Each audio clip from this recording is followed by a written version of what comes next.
Now I will first address all Sanjeevanites once again. Welcome to today's meeting. Today is Thank a you, special Sagar and day. Suha. Please mute your audio now. Today is a special day because it's not very often that you get somebody who's an original thinker, somebody who can change a system, somebody who's an expert in education, and somebody who's actually doing something to change the education system in one university, a sports university. And we are very proud that such person is from Sanjeevan, Dr. Sagareeka Roy Bhatia, and I have been seeing her videos on Facebook quite often since many years. And because of Sanjeevan centenary, I had the occasion and the privilege to contact her and get in touch with her. She has very readily agreed to come on our video and be the guest speaker. It was only on Friday night that I requested her, and without mincing any words, without doing any hitch, she said, "Yes, I am coming." That is because she is a seasoned speaker. That is her business, that is her profession, and very readily she agreed. That's the spirit I like from Sanjeevan. Those who are hearing this, please come forward and be ready to become the guest speaker. People seem to be having an impression that guest speakers are going to be only those who got gray hairs or those who are supposed to be well established or rich people. It is nothing like that. We need every age group. I could even go from the Iswisan, from the years. एक साल का एक guest speaker, दूसरे साल का दूसरा guest speaker. Please give me a chance. All batches from 1963 right going to 2021. Every batch I want at least one person to be the guest speaker. You are a guest speaker because you are in a common room and you are sharing with your friends how you enjoyed your school and how you will like to contribute to the centenary. So just enjoy, we feel free, very informal. You don't have to be rich, you don't have to have gray hair. You can be a young person bristling and then get all your people on this katta. It is a Sanjeevan katta, don't be afraid of the katta, and don't let it remain only for those who are born before the year 2000. Everybody must come. With this, I will stop my small monologue and then I will now like to hand over to Dr. Sagarika. Sagarika, please take over. You have anything up to 1 hour, and I think Sagarika has really prepared her speech, and it will be a delight. If the meeting gets over, we are going to join again with the same procedure. Thank you, Sagarika, for agreeing, and please take over. Thank you so much, Phadnis ji. Lovely. I mean, anything for Sanjeevan for that matter. This is what we've learned, this is what runs through our blood, that we need to be ready for whatever comes our way. And with this, good evening, everyone. Namaste, everyone. And I'm very happy to share my growth journey, my life story with all the Sanjeewanite alumni. And there's a lot that I have received from my alma mater, and I wouldn't shy away from saying it. And I'm very happy today. I will bring about each and everything as an educator. I've been in this field for last 24 plus years, as my introduction says. I wouldn't want to speak too much about myself. You can just Google my name and you will get in all the details about me. And I'm a parenting coach. I've been in the field of education with international education for last 24 plus years. I'm a neural coach as well, and of course a public speaker, a global speaker.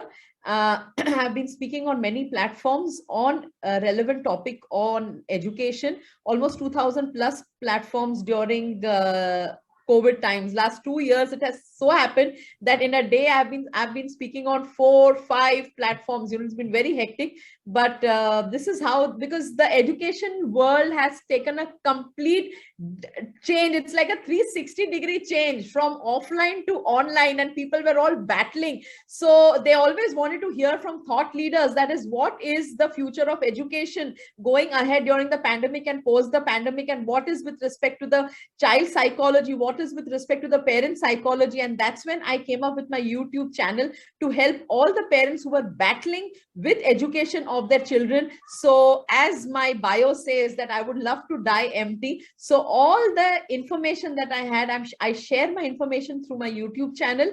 And I would request each one of you to like and share and subscribe to my YouTube channel. And this YouTube channel, it is there in my bio itself, which Phadnis ji has given. And if you share it with everyone, I'm sure all the parents who are in the dilemma how to bring up children in this generation, especially during this time where mental health is a problem, where everyone is at home, everyone is in the four walls of home, and whereas children would love to be on the ground. So this is what I've been trying to do throughout the pandemic, and I'm very happy to be here once again this evening. Thank you very much, Phadnis ji, for having me over. So I would just like to share my screen to take you all through my little life journey that I have had for last, I turned 50 just on 26th January. So, so that is how, what is this now? 1 minute, sorry. Yeah. Fine. So I'm born to my parents, Anand Gopal Roy and Meera Roy. My dad is 88 now and my mom is 80. And the time when I joined Sanjeewan when I was 7 years old, because my dad had a job which, you know, he had to visit third world countries. He was into textile engineering. So he had to visit third world country. And as you know, education in a third world country is not at all up to the mark. And hence he was always looking forward to a school, to an environment where he could really bring up his children comfortably. And I'm born to pure Bengali parents. Both my parents are pure Bengalis, because nowadays, see, everywhere we've got mixed. You see the Bhatia surname in me. The Bhatia, I'm married to a Punjabi. So this is, I'm born to pure Bengali parents. And you know how Bengalis are. They love literature, they love culture, they love everything. And that is what my dad, staying abroad, wanted to bring in us. And hence we are 3 siblings. I'm the eldest. I have a younger sister who was also in Sanjeewan, and I have a younger brother who's also from Sanjeewan. So all 3 of us, we have been brought up in Sanjeewan and nurtured by Sanjeewan. And going ahead, I will inform you all how Sanjeewan is an institution which is very, very, very different from other institutions, you know. And it will be actually a pleasure to all of you all to hear that at our age, how, I mean, the foresight that our trustees had in bringing up this particular school, Sharat Pandit ji had in bringing up this school, thereafter led by Saraltai, led by Shashitai, and led by everyone, you know. I will come to that point going ahead. Okay, now next is fine. This is my fine. So my school life in Sanjeewan Vidyalaya Panchgani, I joined when I was in grade 7 in 80s. I passed out of Sanjeewan in 88. And these are few things that I would like to speak about. First is discipline. Being in a boarding school, discipline in life is very, very, very important. So I think this is the prime value that has been instilled in a boarding school, and that is discipline. Waking up at times, at fixed timing. You know, if it was 6 o'clock, we didn't have a bell. We had the sitar playing in the morning. Can you imagine waking up when the sitar plays in the morning? Which school gives you that? You know, the school bell could be so annoying, could be absolutely annoying, but the sitar is music to the ears. And when you wake up with the sitar, I mean, you know, you wake up with a very pleasant mood. So imagine the thought leaders of that time who had that kind of vision, who thought ahead of times that what should we do if we need to groom the children with, you know, they work with the psychology of each and every child. Now being an educator, everything that they did then, it rings a bell that no, that was the environment we've been brought up with, you know. So that is the discipline. Next, coming to all-round development. I mean, now we are talking, now the world talks of holistic development of the children. Every school is battling, and in their advertisements you see holistic development of the children. But for us in Sanjeewan, I mean, it was not even a tagline. It was not a tagline. It was just by default. It was by default that we had overall development. In the morning, we would go for a jog. Just now I heard somebody say that early morning, get up and go for a jog, have your breakfast, and then, you know, pack your bag, go to school, come back. In school also, over and above the studies, we had music class, we had sitar class, we had so many activities we had to choose from: cane making, drawing, sculpture, art, swimming. I mean, name it, and we had it with us, you know. We absolutely had it with us. So, and the beauty of it is that Every term we had to take different activities so that we could hone different skills. That was so thought after, that honing every skill. Public speaking was one of it, which was taken by Helen teacher. Then the art classes were taken by the art faculties. The science teachers took science practical, that is, developing a scientific mindset in the child. Those were our extracurricular activities that we had. And then we participated inter-school. We had intra-school Tagore House versus Gandhi House, Gandhi versus Tilak, Tilak versus, all the other houses. So there was so much of, we had football matches, we had cricket matches, we had basketball matches, we had running races, we had march past, we had athlete meet. You name it. And today schools are really struggling, but we were such blessed people to be brought up in that environment. They always say that environment is what is actually informal way of learning. And for us, we were in that environment. So my dad, the moment he entered, he always wanted to give us a Shantiniketan kind of environment, where learning could be free. So the moment he had entered Sanjeewan, to see Sanjeewan, he had seen Rabindranath, our Nobel laureate Rabindranath Tagore statue over there. And the moment he saw the statue, he decided that this is the place, because there was that very beautiful poem written, where the mind is without fear and the head is held high. And that poem is something that, it drove my father to take a decision. He didn't need to see anything else. The moment he saw the statue and he saw this poem engraved on the wall over there at the entrance, he said, yes, this is the right place for my children. So, environment, they say that I've written nature nurtures. The way we have grown up, in the hills, Panchgani, the 5 hills that we've grown up, and the nature, the infrastructure, the free learning space, everything. There was learning in the kitchen. There was learning there was learning in forming a line for attendance. There was learning walking to the mess. There was learning sitting in the dining table and eating together, a set of 10 students together, veg, non-veg together, then following table manners, and then respecting all the Shramajivis who were serving us, respecting the food, praying before starting to eat, with the value system of not wasting the food. Every step that we took in that environment has been a learning experience for all of us. If you agree with me, please type a yes, a Y in the chat box. I would love to hear from you all. Just quickly, a Y in the chat box if you'll agree with me that every bit of Sanjeewan had been a learning experience, walking from the old school to the new school. Yeah, walking from the old school to the new school.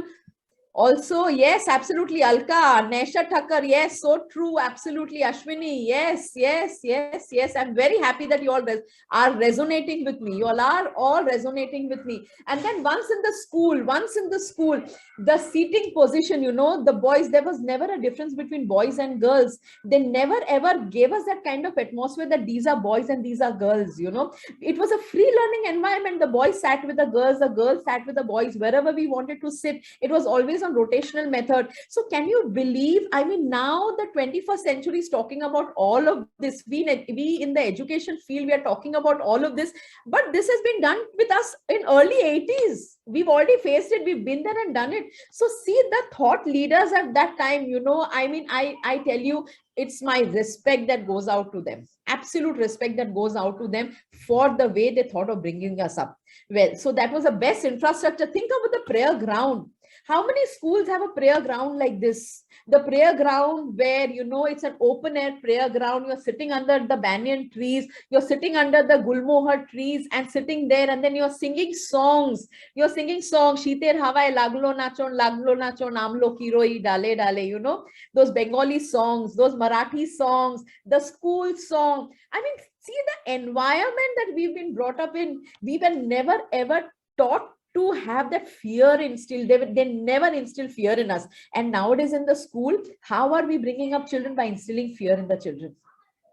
We are only that children, if you do this, we'll punish you. If you do this, we'll rusticate you. If you do this, we'll do this. If you do this, we'll do that. There is always a fear factor that is instilled into the children. But then the environment that we were given over there, fear was the last thing that was instilled into us. There was always a dialogue. There was always a dialogue between the teachers and the student, an open dialogue wherein we were informed that no child, this is not the right way to do it this way. Yes, of course, if it is extreme, then steps were taken. But then, of course, the very first way that we all that whenever we were wrong, it was addressed to us. It was addressed on one-on-one basis with each one of us. I remember going for certain things, we were called to the bungalow. They called it the bungalow. So going to the bungalow was such a fear thing. But then once you went to the bungalow, the way Shashitai would speak to us, the way Saraltai, बाळ असं नाही करायचं, बाळ तसं नाही करायचं, असं नाही, असं नाही असते, तसं असते. I mean, see the love that they had, in addressing each one of us. I mean, it is so amazing. It is so amazing. So that is the learning environment that we had.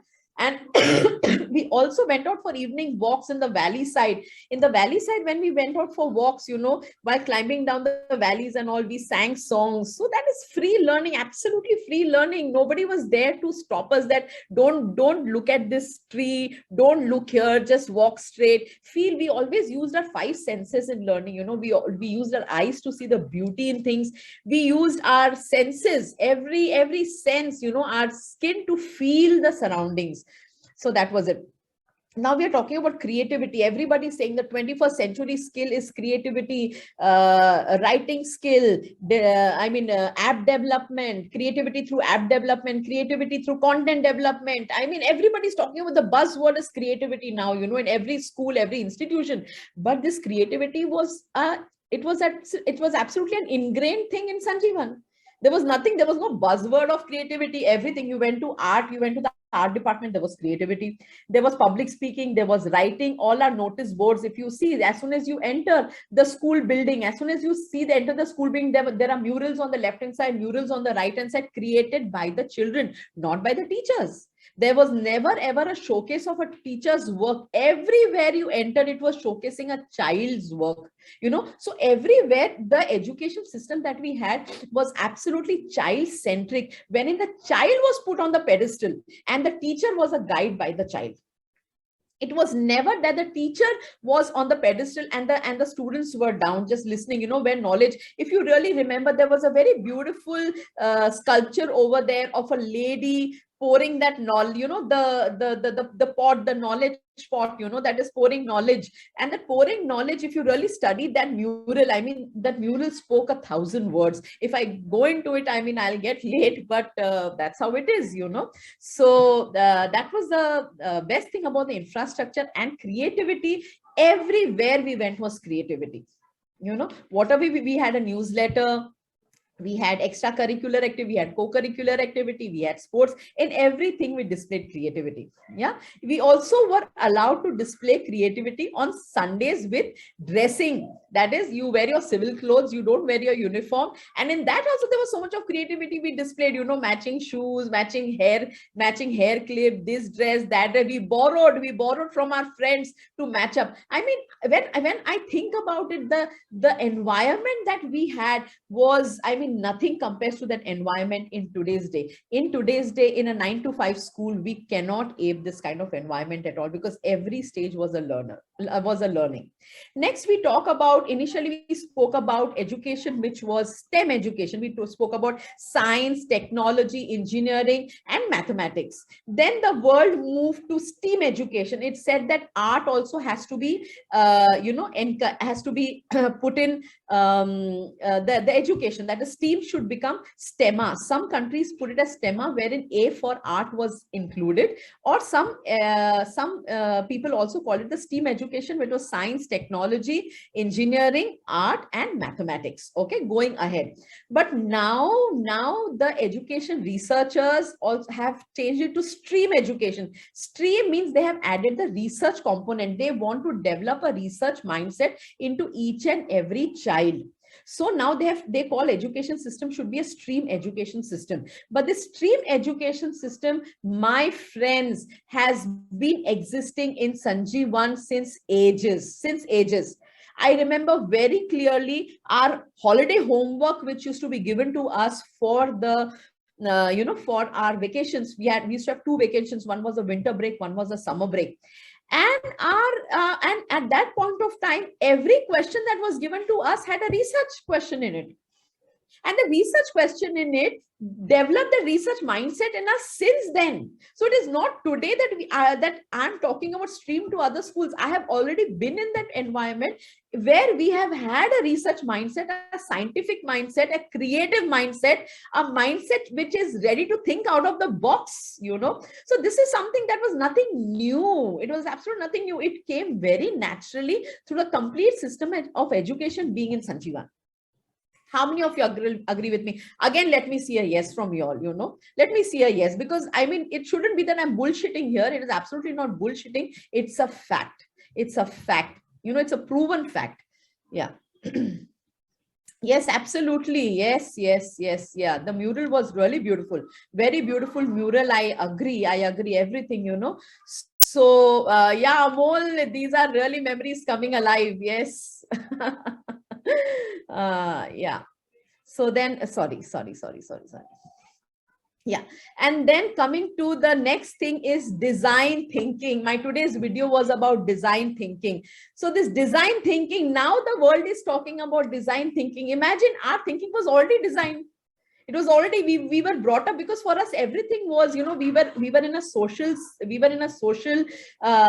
you know, circle wherein we had people from all walks of life. We had people from the villages, we had people from international, from different countries, we had local, we had day scholars with us, we had people from different religion, different castes, different backgrounds, from all walks of life we had. And plus our teachers, plus the Shramajivis with us, and you know, and the curriculum was given importance. Yes, of course, it was SSC curriculum, but it was much more. It was beyond the curriculum, much beyond the curriculum. So the thing is that we had to adjust ourselves. That's why I say over, you know, the development of social, emotional, and adversity quotient was over and above the IQ. Now they are talking about developing adversity quotient during the pandemic time in the children. But for us, adversity quotient already came very natural over there because of our social structure, adjusting with people, being empathetic with your friends. Anybody in the ground getting hurt, anyone getting fractured, anybody in the dispensary, any boy going to the dispensary, next day would be admitted in the dispensary. Next day he would have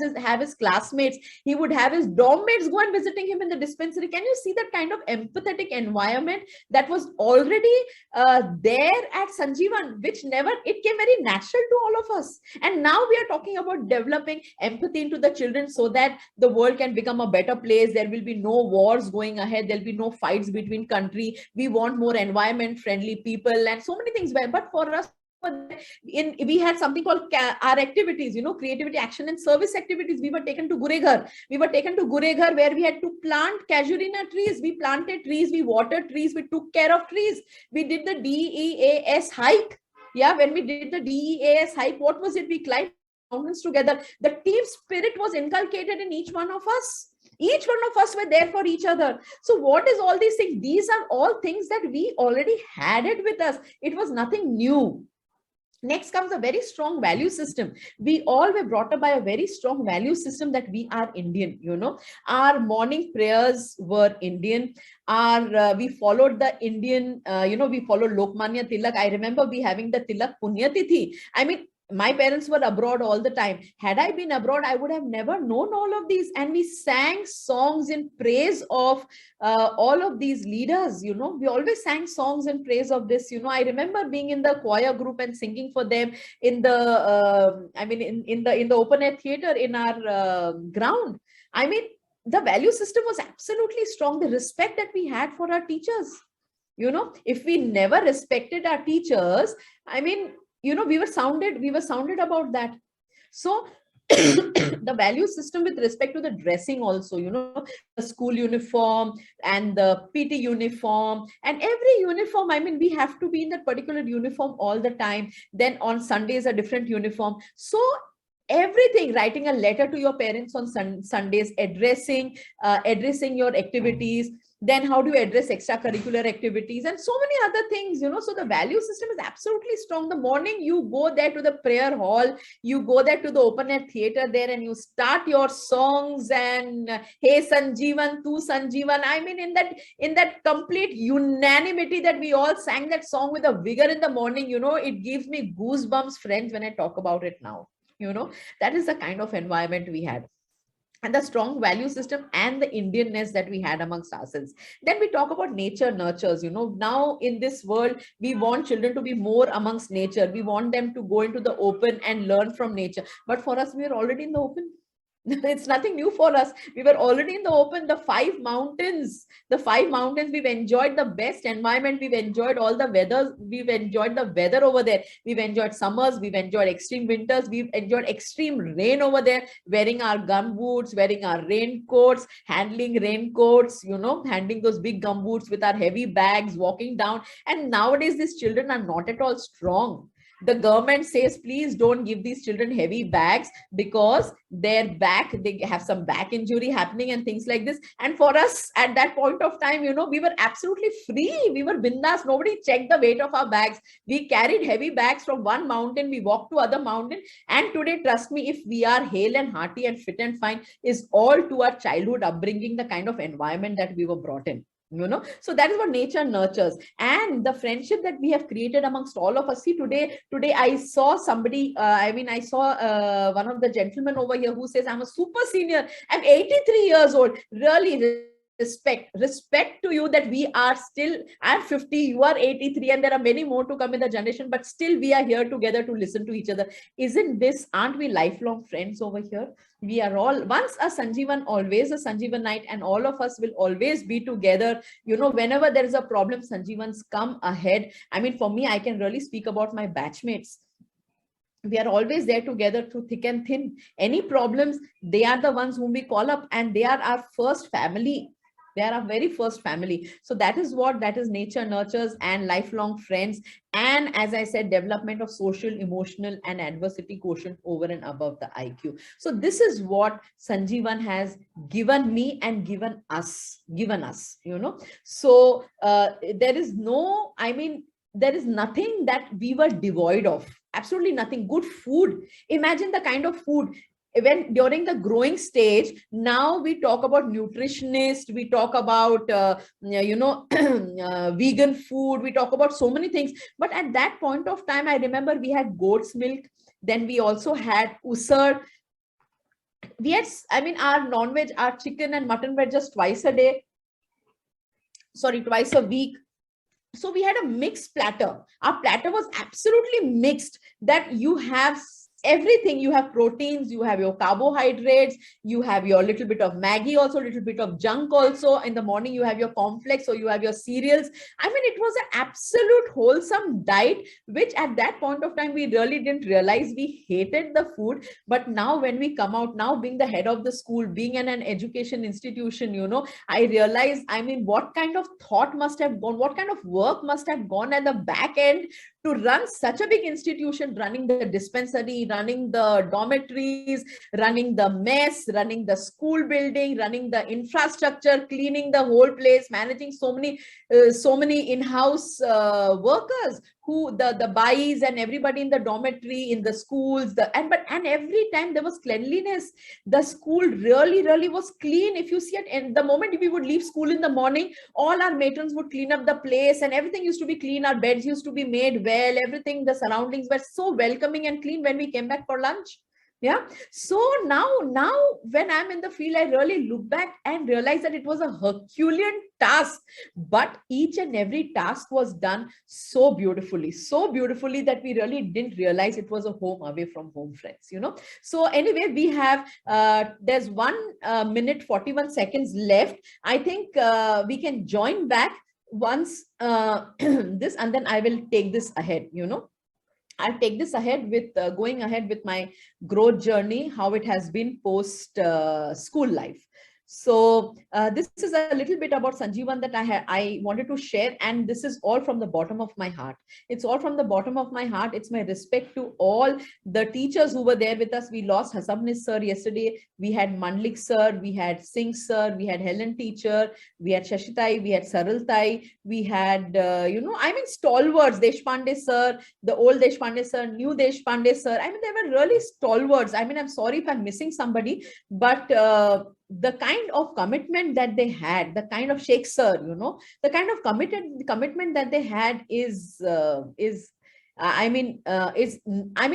no comparison to today's day teachers. Absolutely no comparison. Today's day teacher they want to go by the clock, they just want to go by the clock. So anyway, we are left less than 1 minute. It's going to get disconnected. So let's all join back once again. Yes, you're really telling us in a very nice way what the school gave us. It is a very nice reminder. Everybody knows what the school has given, but you have verbalized it so well, and the points which you have put on the slide, I think this slide is really a very good slide. It tells the feelings of all Sanjeevanites, I would say. Really. Yeah. And it made us very resilient.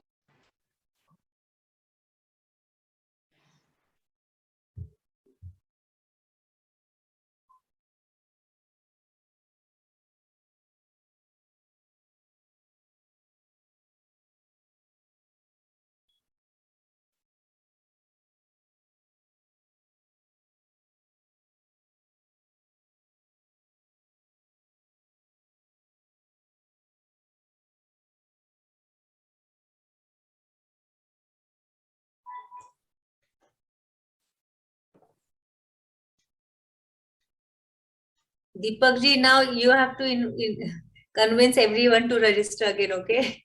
Yes. Everybody will register. People love the school. The only thing is they are waiting. I don't know for what. Nobody needs to wait. You just have to go through it. 911 rupees is not a big sum. I don't know why people should hold back. We are not going to make a big saving or a fixed deposit with that 911 rupees. But expressing our love for the school is a must. And people should not wait anymore, I feel.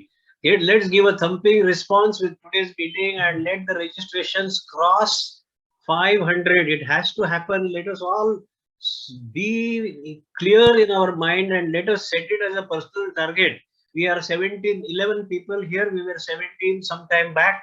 If each one of us can succeed in motivating 100 people, we will definitely reach a target. And what is important, this must make news. It's not really about money. School is not going to earn lakhs of rupees in this event. People seem to be misunderstanding that this is a fundraising activity. It is a publicity activity. The school's name should go in all directions. Everybody should know Sanjeevan boys have organized a great event for celebrating their centenary. This is the way the school boys should respond to the school centenary. It should become a model event. I don't know why people are not getting the message. So yeah, and it's like school has already paid a huge sum for the app. So it is school is gaining nothing actually by money by way. So Kranti, do the publicity. You are whole and soul for the event. You have to be creative. You have to be innovative, and you have to do a lot of hard work. I am there with you. I am here to support you. Suhas is here. Kalpana is here. Swati is here. Sadashiv Patil was there. Abhijat. I'll also help. Sagareeka is here. Sagareeka, I had asked you to make one small video. I'll do that. You have that power and your powerful voice. I'll do that. I know, Sagareeka can make a very good video. We are going to have that nice video from Sagareeka. Even Alka can make. Why not each one of us make one personal video and put it on your own social media? Who stops you from doing that? Just a few seconds of video. Let us all do our own personal videos and put it on the group. I will also do it, and let's do it as soon as possible and spread this culture, to spread the message that you must join Sanjeevan challenge, not just because the school wants money. It is because the people should know that Sanjeevan students love Sanjeevan and they are going all the way to celebrate the centenary. That message has to go across. I think And it's just 100 minutes means 1 hour and 40 minutes, or you have a one full week's time to complete it. So every day you walk for 20 minutes also, you are going to complete the challenge. Kranti, you need to keep making short videos every day or every alternate day. Make a video, post it on all Sanjeevan groups. Oh, I'm not good at it. Sagareeka is. I'll So do it. you- I'll do it. I'll do it. I'll do it. And I'll do it. Sagareeka will do Thank it. you But so much. Kranti, you can do short videos, half a minute video, 30-second video, and keep doing them, keep posting them tirelessly. When people see that you are struggling, you are working hard, you are taking all the effort, everybody will be motivated. You got to motivate people. Swati, you have to do the same thing. I have been telling you to make videos. You haven't made a single video as yet. That is not fair. You make video and post them on your own social media. Have you got 100 registrations, each one of you? Do that. And our school we must reverberate all over the country that this is the kind of an event the school arranges, and online marathon. It is something unique, something very innovative. Let us make a capital out of that. Okay, anyway, now we are coming back to with the point where we left. Sagareeka, please take over. Yeah, sure. Yeah, so that was about, yeah. Is my screen visible? Yeah. So that was about my life in Sanjeevan, and this is what I learned. So I became extremely independent, very, very, very independent as a person because of the environment that I was brought in. After having left Sanjeevan, I moved to Mumbai. After grade 10, I completed my graduation in Mumbai in microbiology. Thereafter, I got married. It was a love marriage. And I have two sons. One is Ansh Bhatia, ANSH, and the other one is ARSH, Arsh Bhatia. Both of them are boys. Now Ansh is 24 years old and Arsh is going to be 14 very soon. So these are the two boys. And fortunately or unfortunately, my marriage really didn't last long. I got divorced. It's been almost now 10 years that I am not together. And but then see, again, it is again Sanjeevan values, when divorce is not the value, sorry, but then the thing is that the way to live life, I've learned it from there. I really don't fear anyone. I don't fear anything. I have been only marching ahead. So being a single woman and bringing up two boys in a city like Mumbai, I think again, it is the kind of education that I have received, that fear none, Akla Cholore. It was always like this, that there's another song, Jodi to dak shune kyo na ashe tobe Akla Cholole. I have moved alone. I have moved out alone with both my boys, and I have educated myself. After this, after I was just a graduate, I got married. Then I completed my master's in education in English literature. I completed my MBA from University of Boston. Then I went ahead to complete my MPhil with University of Sorbonne, Paris, on scholarship, and thereafter then I completed my PhD from University of Panama, and currently I'm doing my sports management from University of Thessaly, Greece. So it was never been looking back, because we've been brought up so independent, taking care of my brother, sister there, and I was a monitor in school. And in school, the way we were brought up, I mean, we were given monitorship for everything. We were made responsible in school, totally responsible in school. So when in life responsibility came to me, I never shrugged my shoulders. I never shrugged off the responsibility, because it was always a part and parcel of my growing up. I grew up with them. So big deal. It's another responsibility that I took up, and this is how I have been shouldering responsibility. And from a teacher, I became a leader. So this is about my little family. Then my hobbies are, again, we go to Satara very often. You can see this. We have friends. I have my Sanjeevan friend, Sheetal Nimbalkar. They're in Satara. She was Sheetal Nimbalkar. Now she's Sheetal Bhosle. They are in Satara. So we all have a meet. We meet every year. At least we try and meet twice a year. So Sanjeevan Group 88, we meet. And then there are various activities that we do together, So we enjoy Panchgani. We go to Mahabaleshwar, and we do this off-roading, then scuba diving, and many things, hiking. We do a lot of things. So these are all my hobbies. Then also marathon. I'm also a marathon runner. So we all take part in the Satara Hill Marathon every year. This year, because of COVID, we didn't do it. But then again, we all have become nature lovers because we've been brought up amongst Mother Nature. We've been totally brought up amongst Mother Nature. So nobody can take us away from nature. So this has become a part and parcel of my growing up.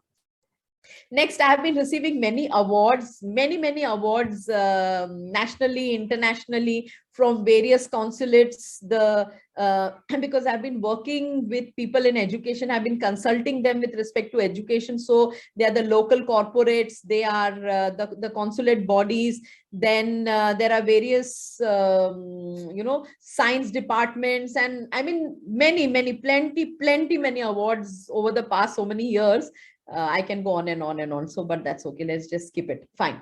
Thereafter, I got motivated to write a book. I said, now that I've done so much, writing is my forte, and I always love to write. Since school time, I have been writing. So in school, also in the magazines, I used to write. Then I used to decorate the soft board in the classrooms, the big board at the entrance. Wherever I got a chance, I wrote. And Helen teacher used to always encourage me to write. And that writing passion, I took it ahead, and I wrote this book. This is the book, Just Expressions, which I wrote. And these are just expressions, a coffee book. It's available on Amazon. You could lay your hands on it. And it's a book. It's a young book. The book will never ever grow old because you can build your thoughts on it. So if you are sitting on a coffee table and you've got nothing to think about, nothing to speak about, or if someone is troubling you, some thought is troubling you, you just open this book and read the book and build upon the thoughts, So after writing this, I got into video blogging, and now I make videos and have started my own YouTube channel. Now there are a few facts about me. Okay, my father being abroad, I had an opportunity of traveling 49 countries out of 195 countries, and I'm absolutely born to be free, very independent, and serving mankind is my passion. And yes, I'm an attention seeker because I always believe that if you want to do something in life, you need to grab people's attention. Otherwise, you can't survive. You just can't survive, So if I have my own NGO also. So if I have to collect funds and things like this, I have to keep posting it on social media that, friends, this is what I am doing. Come on, contribute. Come on, help me, save the nature. Help me plant trees. Help me take care of senior citizens. Help me take care of the needy. So there are so many, unless and until I don't grab attention, it is very difficult for me to carry out and go ahead to do whatever I'm doing in the interest of people, Okay, I speak 7 languages again, thanks to Sanjeewan. I never knew Marathi. I learned Marathi over there and my Marathi is very gauti, that typical gauti Marathi I can speak very well. And then I did French because I didn't know Marathi. So Hasamni sir just taught me in one class, and then he realized that I really couldn't pick up Marathi. And then they said, okay, you can go and you can take up French. So then I took up French. So that was Marathi, French. Hindi also was not very good, but then we had many students who came who spoke good Hindi. So I learned Hindi from them also. And of course, I could hone my English because we had very good teachers. We had Ashok sir teaching us English. We had Helen teacher teaching us English. We had Singh sir teaching us Hindi, I still remember my Kabir ke dohe that he had taught us. I still remember, Sumitra Nandan Pant, do tuk kaleje ke liye karta pachta pat par aatha. Those poems, still the way Singh sir used to say it in the classroom and he used to recite the poems, it is still engraved in my subconscious mind. I know it. I can just recite it just like this, So this is the kind of environment that we had in Sanjeewan. And because of Sanjeewan, because of so many years of not procrastinating, not being lazy, we were very honest, and cowardness, fear, dependence, demeaning, confusion, inequality, they just don't exist in my dictionary, because since childhood, we've been brought up like that. For us, it was equity. We had children coming from different countries, different backgrounds. We respected everyone. We respected the day scholar. We respected the children who came, children who were the Marathi medium children, you know. So there was nothing called rich, poor. There were no barriers amongst us. We shared the table with everybody. We shared our clothes with everyone. We shared our homework with everyone. We shared our know-how with everyone. It was a small world, and that small world has brought out the best in me. Today, if I'm saying this, if I'm sitting here and speaking to all of you with this confidence, आप जो बोलते हो कि ये आवाज बुलंद है, ये आवाज बुलंद है. Singh sir used to say one, Sagareeka from one corner used to say Roy, and there, you know, your tentacles are up. So I follow the same thing now with my children as well, you know. So this is, so the lessons that I have learned in life, I'll just quickly just, you know, Singh sir used to always tell me, you know, once there was an event and I got shouted at very badly, and Singh sir called me close to him and he told me, Roy, आप एक चीज याद रखना जिंदगी में, निर्लज्जम सदा सुखी. And that thing has still rubbed off on me. अभी मुझे दुनिया कुछ बोल देना, people say, oh, you are a single woman, oh, ऐसा हो वैसा हो, जो भी बोले, I don't care. It's a care-a-damn attitude because I know it in me. If I'm shameless, that's the only way I can move ahead in life, you know. If if I get bogged down by small things in life, I will never ever be able to move ahead. So this is Nirlajam Sada Sukhi that comes from Singh sir, you know. And then comes where there is a will, there's a way. Always Helen teacher, you know, whenever you would tell her that no teacher, I don't want to do this, no teacher, I don't want to, she used to always say, but where there is a will, there's a way, Sagareeka, you need to go ahead and you need to do it. Come on, just take it up, just take up the challenge of doing it. So this comes from Helen teacher. And thereafter, set people free, fly light. You know, I always no bondage, absolutely no bondage. I realize that the more bondage you have with people, it is difficult for you to fly high. You know, if you have to fly high, you really need to fly light.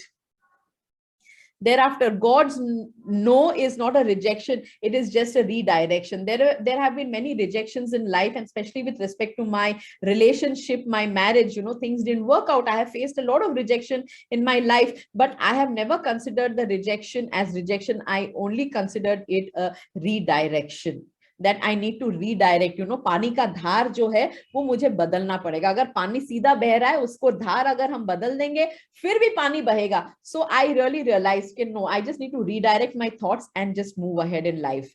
Thereafter, you have to lose something to get something. This is also engraved in me very well because, you know, sometimes I used to be very homesick. I used to be very homesick while I was, you know, in school. And what used to happen was the parents who were there in India used to visit their children maybe every Sunday and things like this. And they would also get trunk call. You know the big line that used to be waiting near the office to receive phone calls from the parents. My parents lived abroad.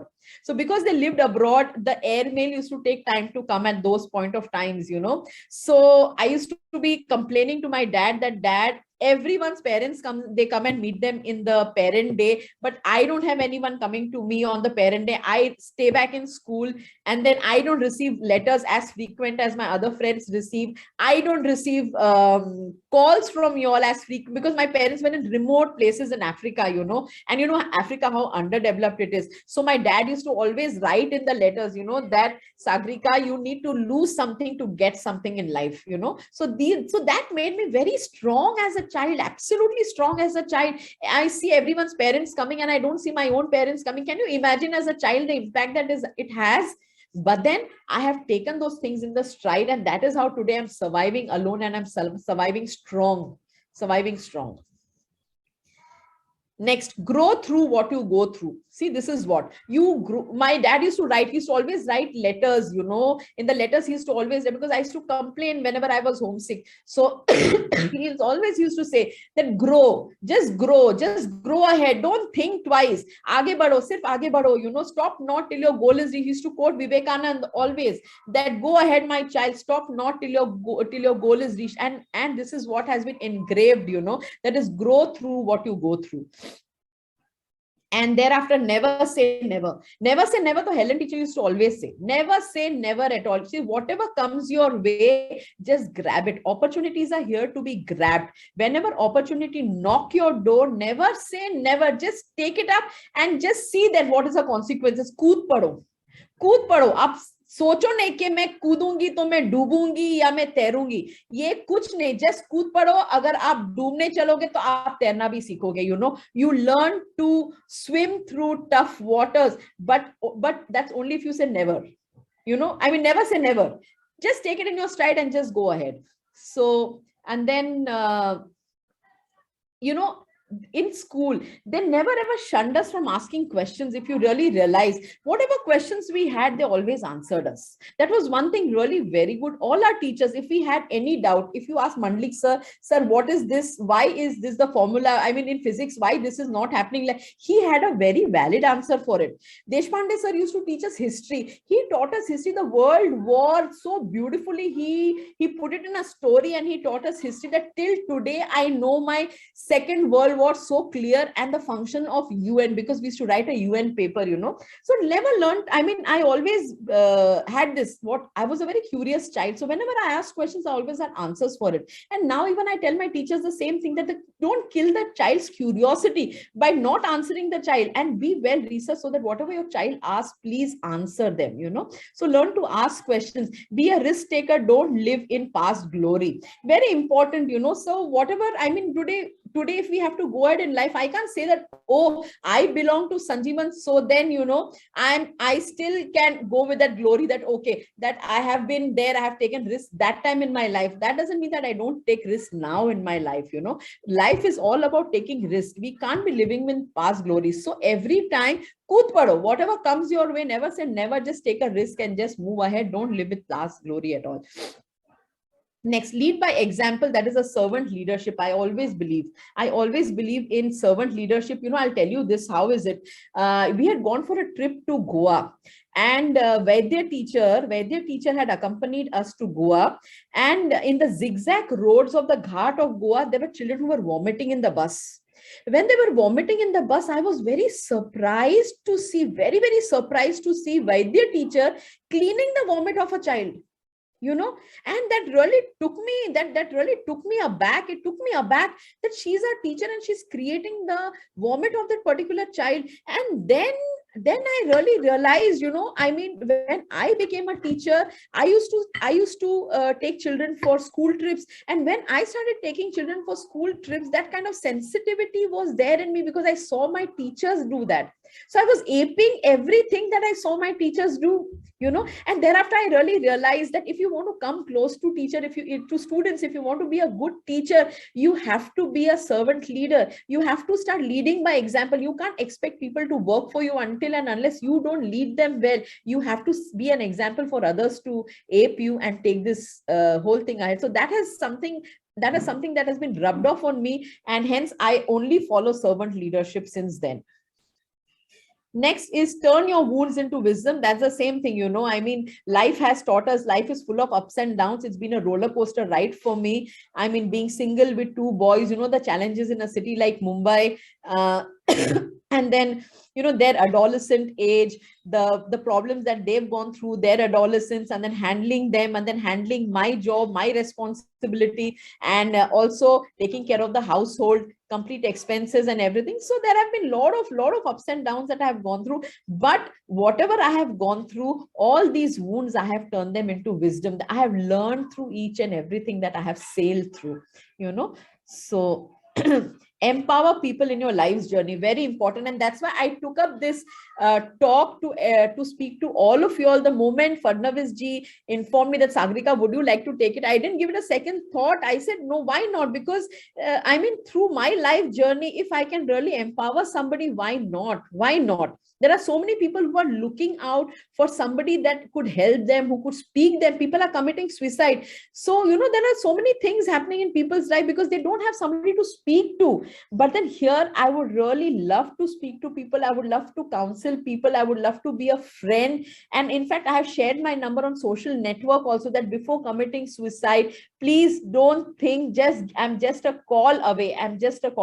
Because I have seen 2-3 of our loved ones having ended their life because they didn't have anybody to share with, So through my journey, I would love to empower people, and this is what it has been.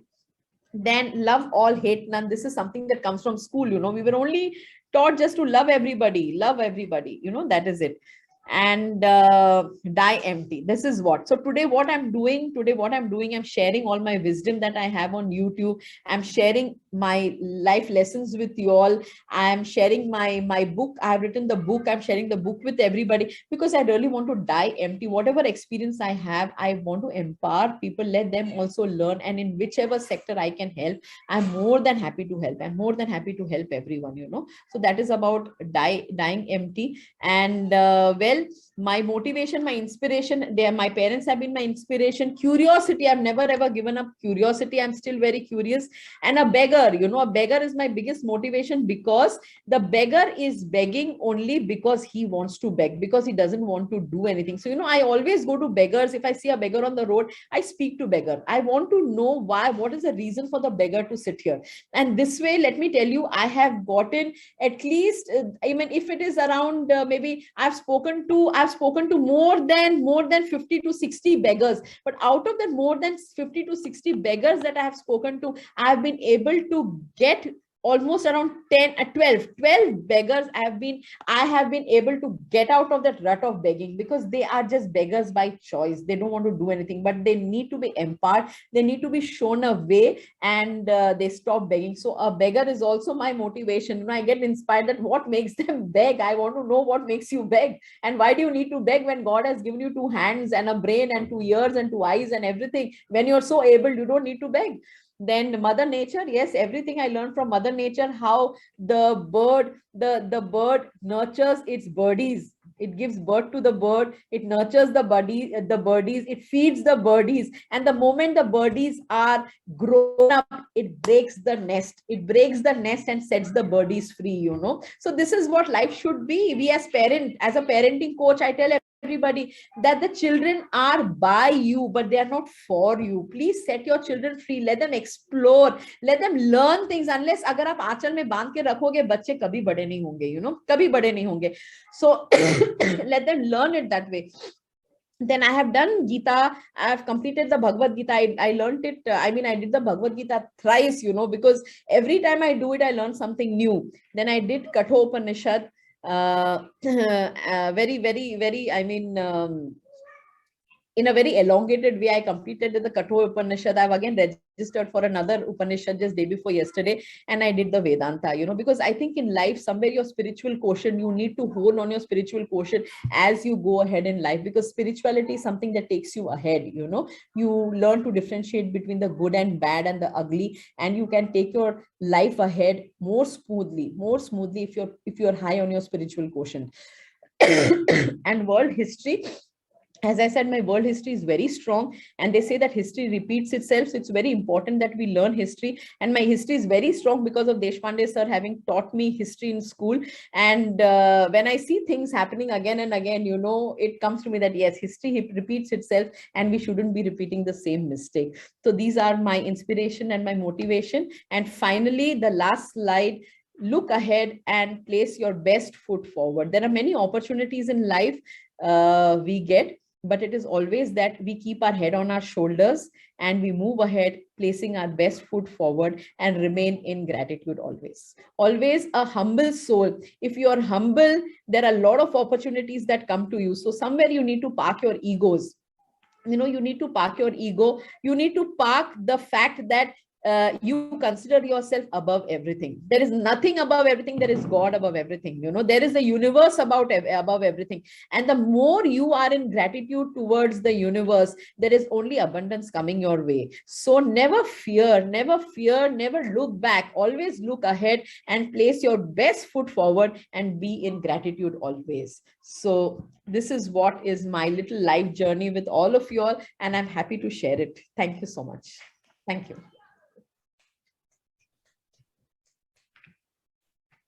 Hey, hi, Sagareeka, Ashwini here. I think hello, Ashwini. We are missing on audience a lot. I think we should have publicized this talk earlier so that more people could join. I just happened to be there in the previous meeting and was there, but I think it was, you spoke really well and really inspiring, Sagareeka. Nice to hear. I mean, how's Nilanjana? Nilanjana is fine. Yeah, she's in US. Okay, I was an athlete. I don't know whether you recall, but in Sai, and Nilanjana was with us. Yeah, so she was I- also an athlete. Yes, yes, yes, yes, yes. So anyway, I think you spoke really well, Sagareeka, and Thank you, all the thank you. really very best to you in whatever you're doing. I think we'll stay connected. Yeah, we should. We should stay connected. Sure. We should. So Kranti, I'm there with you. We'll take this ahead and let's see what best we can do. Yeah, lovely to know that you are in Mumbai only. Yeah, I'm in So- Mumbai now. Yeah. We should meet. Yeah, we should. I'm here till Feb end. Okay. Really So enjoyed I'll your talk. coordinate with, I have your number. Yeah, I'll put in my number there.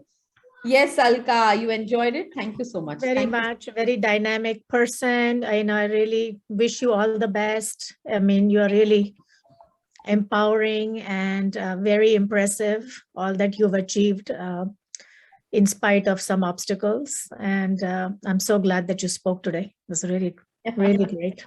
Yeah. And your passion for Sanjeevan really came through. It was wonderful. Oh Really. yes, absolutely. I owe it. I owe it to Sanjeevan. I totally Yeah. owe it to Sanjeevan, because nature, if I wouldn't get this kind of environment, I really wouldn't groom. I wouldn't bloom the way I have bloomed because of Sanjeevan, Mm. I would have been just in another third world country lying somewhere in the corner, So can you imagine? I mean, it is thanks to my parents and thanks to the environment that I had. Mm. It's wonderful. Yeah. Sagarika was Yeah. Prashantini Nimbarkar in your batch? No, Prashantini. Prashantini, Sheetal's senior sister, she passed away. She's not in my batch. She's a senior. Okay. Yeah. Prashantini passed away. Her sister is in my batch, Sheetal Nimbalkar. She's Sheetal Bhosle now in Sanjeevan. Yes, Suhasji? What's your take on future of schooling in India with online schooling taking a very hard toll of traditional teaching? Yeah, see, again, we are just waiting for the pandemic to get, to be reduced, I would say, but it's not going to be gone completely. It's going to be blended mode of learning. It's going to be completely blended mode of learning going ahead. Because, see, in school, it is okay, but in higher education, what was happening, it is blended learning is really very beneficial. Online is very beneficial because I'll come back to you. It's very beneficial because students had to go abroad. Now universities are coming to us, so there are MOOC platforms. There are MOOC platforms wherein we are able to do every course sitting at home, and the course is half the fee because you are saving on your travel cost, you're saving on your lodging, boarding, you're saving on your visa cost and everything. So I think this shift was needed, and pandemic has done good to us if you really go to see it positively. Yes, Shuklaji. No, I'm talking about mainly the school education. Yeah, Where actually the child is brought up. School education will continue. It will continue the traditional way. Sorry, by the end of schooling, the child has already acquired his personality. So Yeah. main education is the school education. Yeah, school will continue. The traditional method of teaching. No, the traditional method of teaching would continue going ahead. But of course, it is more of technology. As I said, stream. It's going to be science, technology, art, research, mathematics. These are the subjects that are going to be given more importance, because going ahead, the curriculum that we are teaching today is not going to be valid after another 20 years, because everything has been taken ahead by AI. AI has taken over everything. Technology has taken over everything. So now whatever is going to be taught is going to be taught through stream, so that we make children ready, future ready. Future ready by way of their personality or not? Because number one, I totally disagree with you about your talk on technology and AI and all that.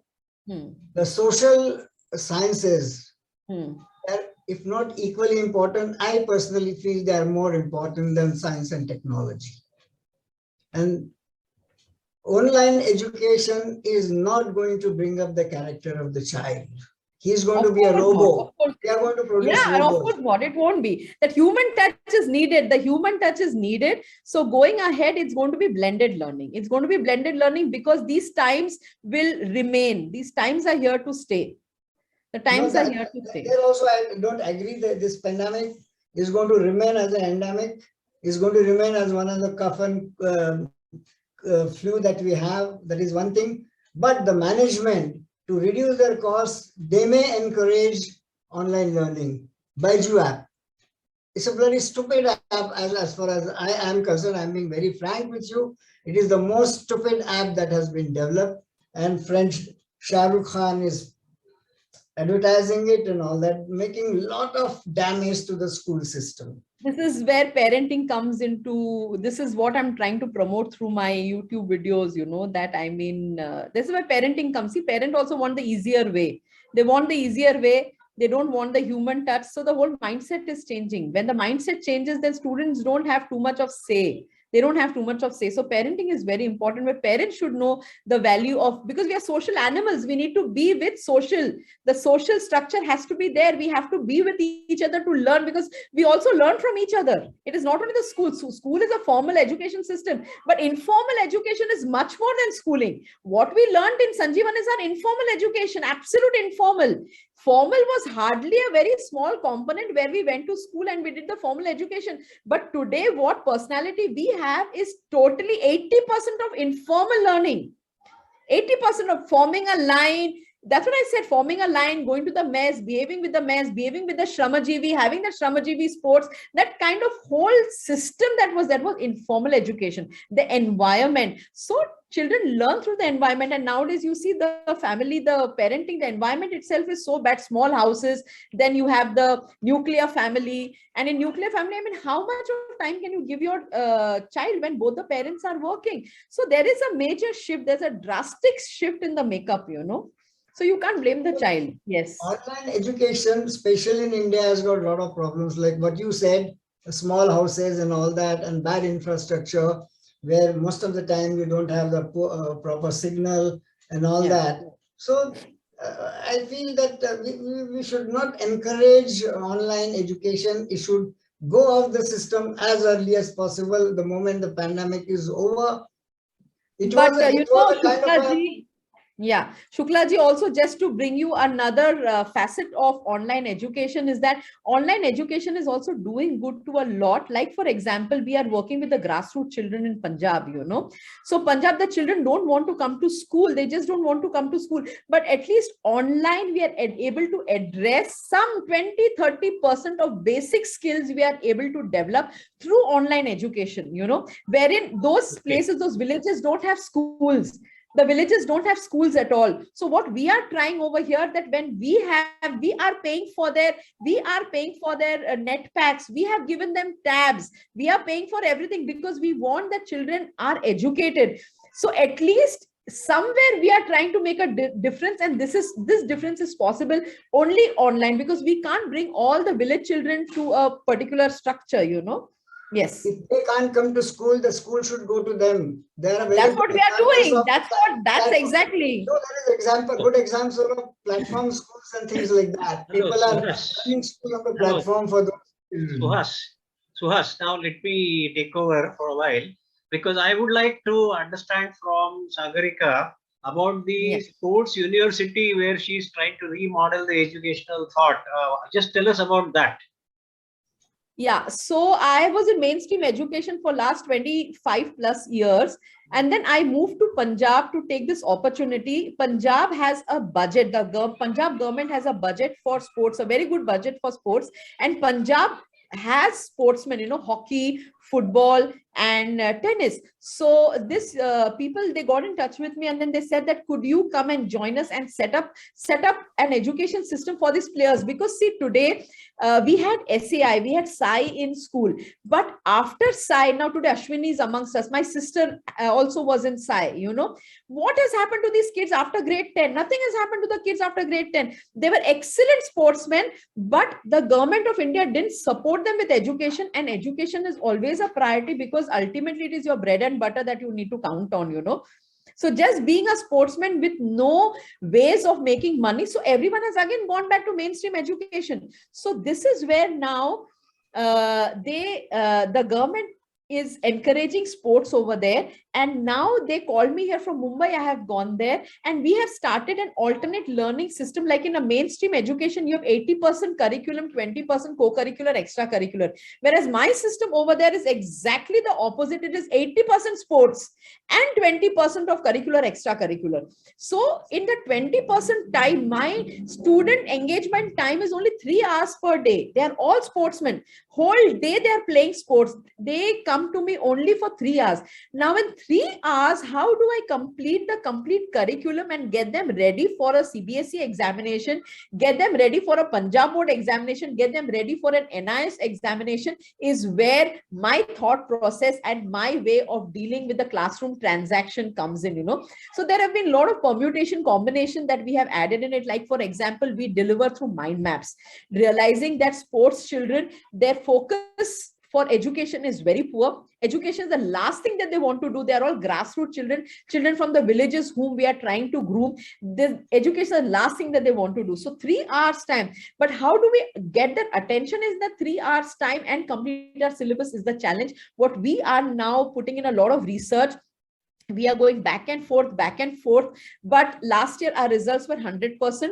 Students have been able to score at least 50%, because we are battling with first generation learners. We are battling with multilingual, multicultural students. So that's my PhD. How do we deal with refugee children who are multicultural and multilingual, who are refugees, who are immigrants? So I completed my PhD in that. And now whatever I've learned in my PhD, I'm using it with these children and we are trying to do it. So we are getting there. We are getting there. We were in a good pace, but suddenly the pandemic happened and we had to go online. And imagine these players when offline, we have to struggle to teach them. Online is a major challenge.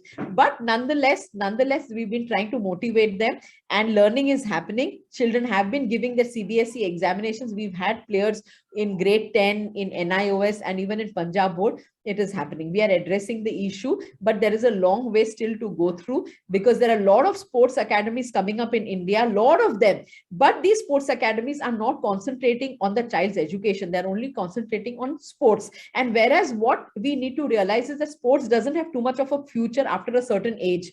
It's a very short-lived career. After that, what does the child do? The child has to get into some government job, some way to earn a bread and butter, should become at least a psychologist or maybe a gym instructor or maybe a physiotherapist, something. So we need to create sportsmen also who are ready to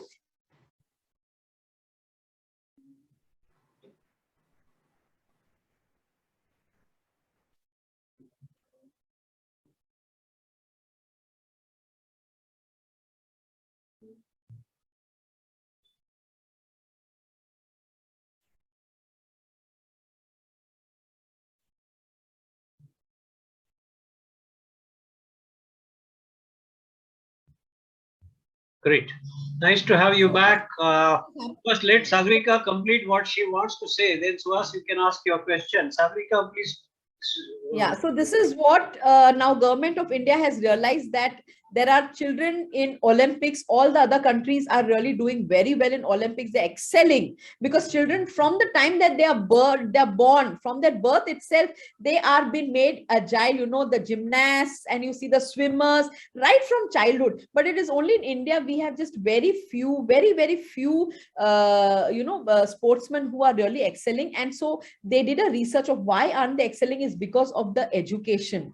Because there is no support with respect to education for these players. And now the times are changing. Going ahead, you will see more Indians into sports because the government is changing its methodologies. And I'm very happy to take up this particular project and find out a schooling system for these sportsmen, so that tomorrow, after their career is over with sports, at least they can earn their bread and butter. That is how. Great. Great. Shukla ji, yeah. Yes, Suhas. Suhas, please come online. Kindly unmute yourself. You must have heard this Motilal Nehru School of Sports in Rai, Haryana. Yeah, there are many schools. Yeah, there are many schools. Yes. It's a very old. It's not a new. It's a very old. Okay, And again, okay. again, about talking about giving education to the sports people. One clue I may wish to share with you, and I also try to do that. In knowledge, there is also what is a must-know knowledge, what is a should-know knowledge, what is Yeah. could-know knowledge.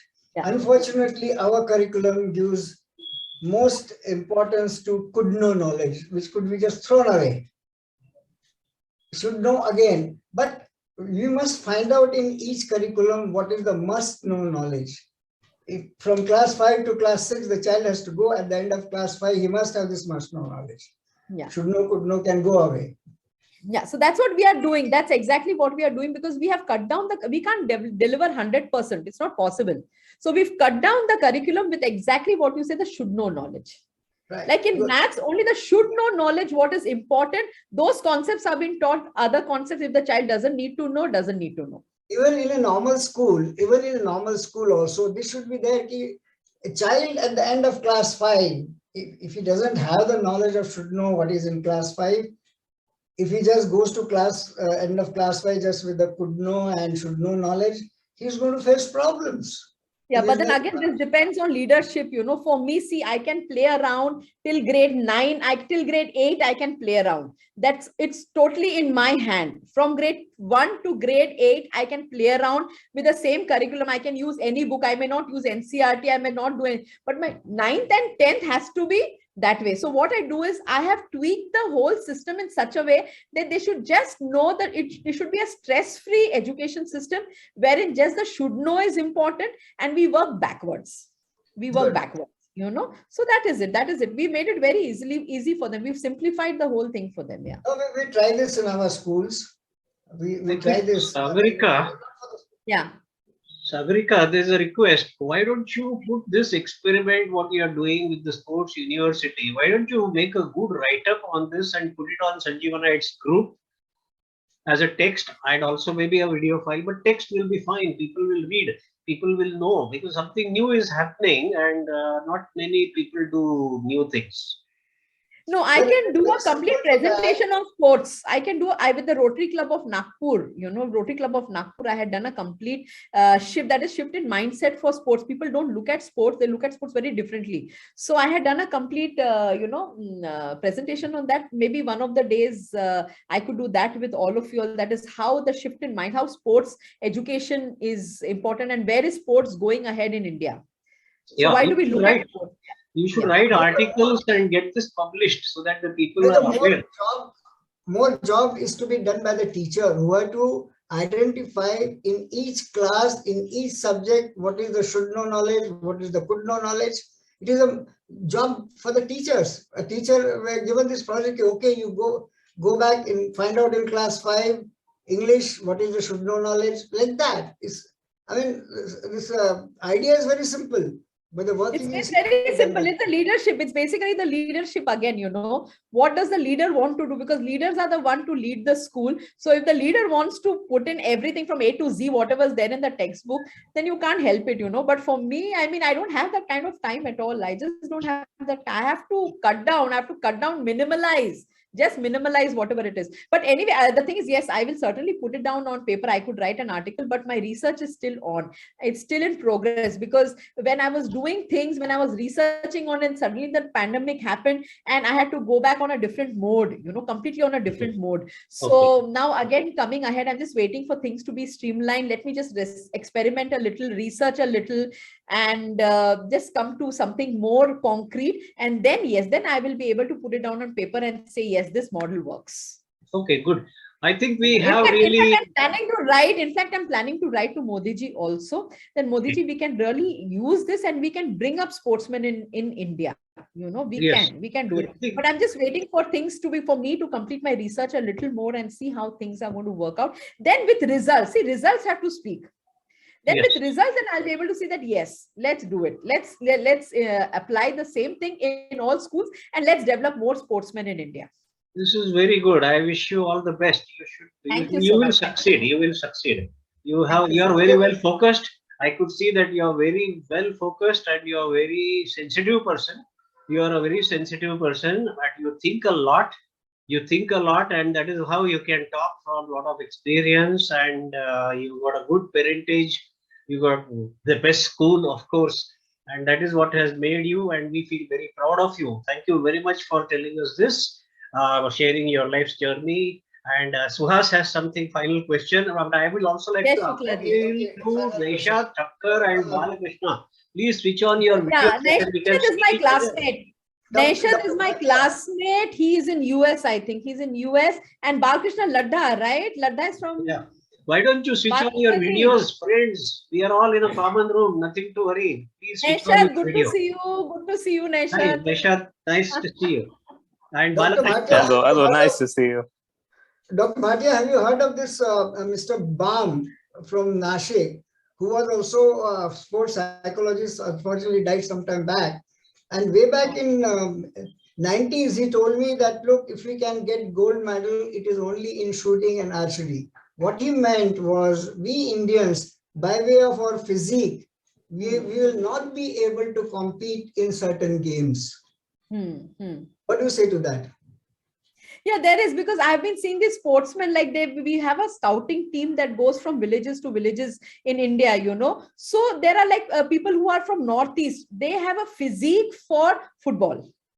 Right. Which, yeah, so their physique, you see all the Northeast, they have absolute physique. So, you know, we bring children from those places, from grassroots, and we nurture them. So, and you can't have a footballer from, I mean, you know, there are separate states, because these children who are in, who are in Mizoram, Manipur and all, you know, these are the children who are used to climbing mountains. They run them, their legs are very strong, very strong.